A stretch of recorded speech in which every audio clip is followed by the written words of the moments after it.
अस्सलाम वालेकुम स्टूडेंट्स। आज के इस वीडियो लेक्चर में हम डिस्कशन करने जा रहे हैं class 9 biology KPK text book board Peshawar का एक नेक्स्ट टॉपिक बैलेंस डाइट। इससे पहले हम न्यूट्रिशन का चैप्टर स्टार्ट कर चुके हैं और इसमें हमने देखा था कि किस तरह से एक ऑर्गेनिज्म यानी ह्यूमन फूड लेता है और उसको किस तरह से अपने वेरियस बॉडी फंक्शंस के लिए उसको यूज़ करता है। ठीक है, उससे किस तरह से एनर्जी जो है वो हासिल करता है। तो इसके साथ साथ हमने ये भी देखा था कि जो ह्यूमन फूड है उसके वेरियस कंपोनेंट्स होते हैं, जैसे कि कार्बोहाइड्रेट्स हैं, प्रोटीन्स हैं, फैट्स हैं और इसके साथ साथ विटामिन्स हैं, मिनरल्स हैं, डाइटरी फाइबर्स हैं। तो ये बहुत सारी चीज़ें हमने डिस्कस की थी। हमने कहा था इन सारी चीज़ों की बहुत ज़्यादा ज़रूरत होती है हमारी बॉडी के लिए। अगर हम इसको सही तरीके से, सही प्रॉपर मिकदार में नहीं लेंगे तो हमारी बॉडी जो होती है वो ख़ास इलामात जो होती है वो ज़ाहिर करना शुरू कर देती हैं और इससे हमें बहुत सारी बीमारियाँ भी हो सकती हैं। तो अगर हमें बीमारियों से बचना है तो हमें इसकी जो एक प्रॉपर जो एक मिकदार है ना वो हमें लेनी होती है। तो आम तौर पर जो प्रॉपर मिकदार होती है ना इन सारी चीज़ों की, उसको हम क्या कहते हैं, बैलेंस डाइट का नाम देते हैं। आप इमेजिन करें कि आप एक गाड़ी चला रहे हैं और उस गाड़ी के अंदर आपने फ्यूल भरना है, एक पेट्रोल वगैरह आपने उसमें भरना है और वो पेट्रोल वगैरह सही तरीके से, सही अच्छी क्वालिटी का आप उसमें नहीं भरते, तो क्या आप उस गाड़ी को अच्छे से चला पाएंगे?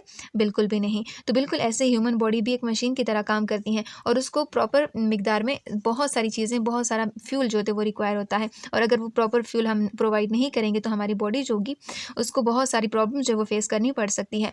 अब बहुत सारी चीज़ें हम खाते हैं, हम वेजिटेबल्स भी खाते हैं, हम फ्रूट्स भी खाते हैं, हम बर्गर्स वगैरह भी खाते हैं, हम समोसे पकौड़े वगैरह भी खाते हैं। तो क्या ये सारी चीज़ें बैलेंस डाइट में आती हैं?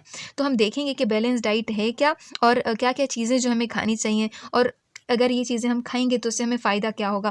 तो ये सारी चीज़ें आज हम देखेंगे। कहते हैं a balance diet contains carbohydrates, proteins, fats, vitamins, minerals and fibres in the correct proportion. आपसे पूछा जाता है बैलेंस डाइट क्या है? तो बैलेंस डाइट यानी मुतवाज़न ग़िज़ा, वो क्या चीज़ है? मुतवाज़न ग़िज़ा या बैलेंस डाइट जो है वो क्या है? ये करेक्ट प्रोपोर्शन में यानी एक सही तनासुब में अगर हम कार्बोहाइड्रेट्स, प्रोटीन्स और फैट्स और विटामिन्स और ये चीज़ें हम लेंगे तो उस डाइट को हम क्या नाम देंगे? बैलेंस डाइट का नाम देंगे।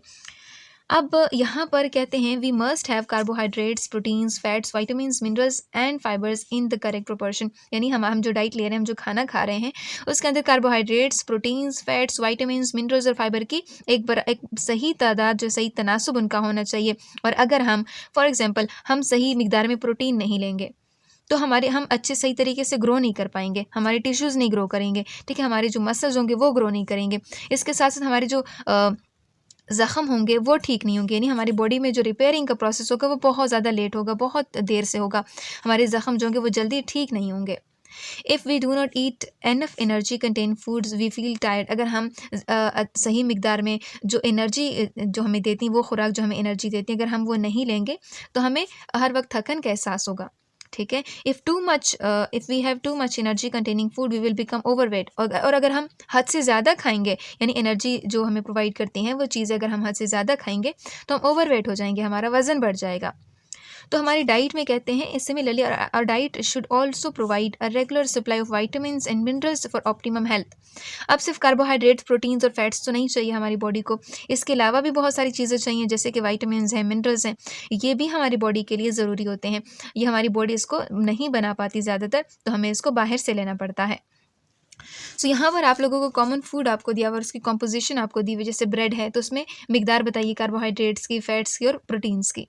ठीक है, तो इसमें आप लोगों से आमतौर पर एमसीक्यूज़ में पूछा जाता है कि कार्बोहाइड्रेट्स जो होते हैं वो किस चीज़ के अंदर ज़्यादा होते हैं।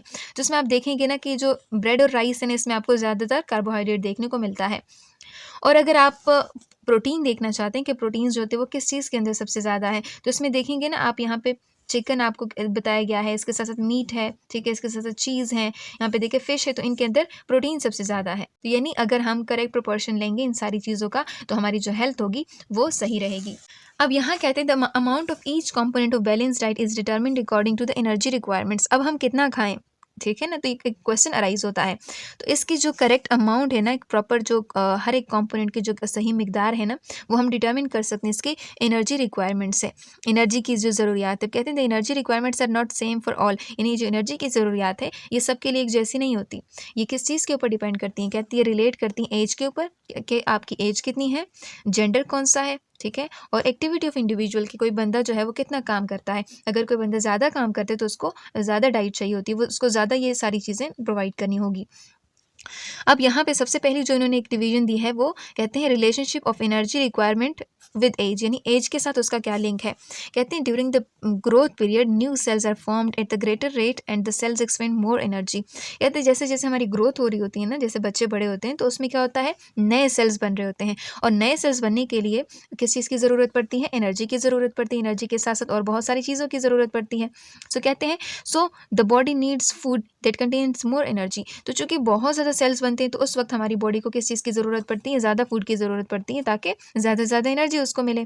कहते हैं children at the age of 13 to 15 years need more food per kilogram of body weight than adult. कहते हैं वो बच्चे जिनकी एज 13 to 15 ईयर्स है तो उनको बहुत ज़्यादा अच्छी खुराक जो है वो जो एनर्जी प्रोडक्ट्स हैं उनको बहुत ज़्यादा चाहिए होते हैं। सिमिलरली जो वो बच्चे कहते हैं similarly children needs more calcium and iron for growing bones. अब देखें वो बच्चे जो भी बड़े हो रहे थे, अभी उसकी ग्रोथ हो रही होती है तो उस वक्त उनको किस चीज़ की ज़रूरत पड़ती है, कैल्शियम और आयरन की ज़रूरत पड़ती है ताकि उनके बोन्स जो है, उनके टीथ वगैरह जो है, उनके जो ब्लड सेल्स हैं वो सही तरीके से ग्रो कर सके, उनकी फॉर्मेशन सही तरीके से हो जाए। ठीक है, सो यहाँ पे देखें एज से के लिहाज से भी फूड की ज़रूरत होती है। ठीक है, अब कहते हैं कि relationship of energy requirements with gender, gender के लिहाज से अगर हम देखें यानी जेंट्स के लिहाज से हम देखें कि जो फीमेल होती हैं, जो वीमेन होती हैं, कहते हैं उनको उनका जो मेटाबॉलिक रेट होता है वो थोड़ा सा कम होता है मेन के मुकाबले में, यानी मर्दों के मुकाबले में औरतों का जो मेटाबॉलिक रेट होता है थोड़ा सा कम होता है। ठीक है, अब कहते हैं यानी अगर दो एक मर्द और एक औरत है, उनकी एज सेम भी है ना, फिर भी जो औरत होती है, वीमेन होती है, उसके अंदर मेटाबॉलिक रेट होता है ये लोअर होगा मेन के मुकाबले में।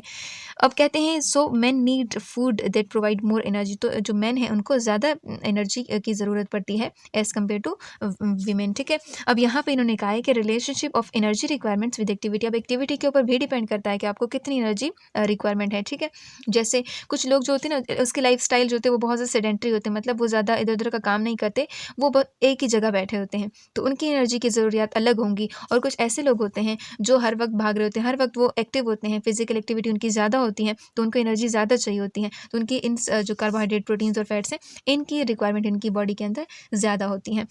तो यहाँ पर इन्होंने कहा है कि पीपल हैव डिफरेंट लाइफस्टाइल, यानी ऐसे लोग जिनका लाइफस्टाइल डिफरेंट होता है। ठीक है, वेरिड नेचर ऑफ वर्क, उनकी काम करने का जो एक उनका जो तरीका होता है वो भी मुख्तलिफ होता है। ठीक है, सो कहते हैं मैन विद सेडेंट्री हैबिट्स, वो लोग जो एक ही जगह के ऊपर कन्फाइंड होते हैं, एक ही जगह के ऊपर बैठे होते हैं और वो काम कर रहे होते हैं, तो उसको इतनी ज़्यादा एनर्जी नहीं चाहिए होती जितनी ज़्यादा फिजिकली एक्टिव बंदे को ज़्यादा एनर्जी चाहिए होती है। ठीक है, तो इसमें जो परसेंटेज आपको बताई गई है कार्बोहाइड्रेट, प्रोटीन्स और फैट्स की, हमारे डाइट के अंदर 45 to 65% कार्बोहाइड्रेट होना चाहिए।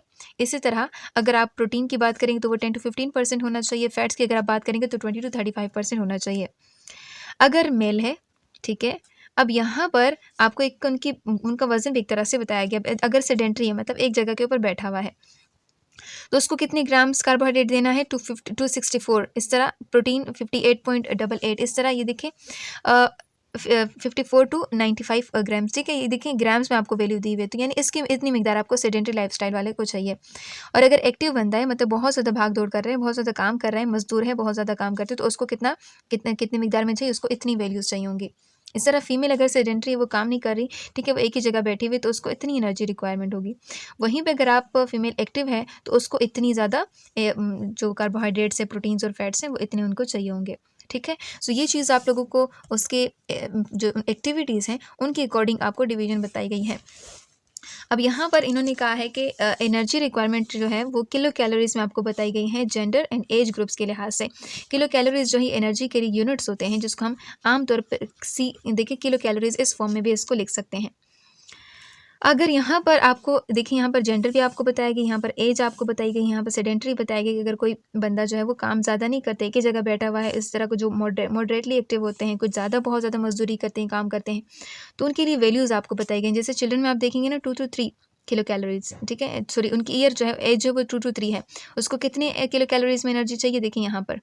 ठीक है, यहाँ पे देखें इस तरह, और इसकी वैल्यूज़, तो ये सारी वैल्यूज़ आप देखें एक दफ़ा, इसको एक नज़र देखेंगे ना तो आपको सारी चीज़ों की समझ आ जाएगी। ठीक है, सो हमने क्या कहा कि जो बैलेंस डाइट है ये वो बैलेंस डाइट जो है वो एक करेक्ट मिकदार में प्रोटीन्स, फैट्स और वाइटामिन्स का होना ज़रूरी है। और ये बैलेंस डाइट किस लिए ज़रूरी है, हमारी बॉडी को बेहतर तरीके से उनके जो फंक्शन है वो बेहतर तरीके से परफॉर्म हो, तो उसके लिए बैलेंस डाइट जो होती है ये बहुत ज़्यादा ज़रूरी होता है।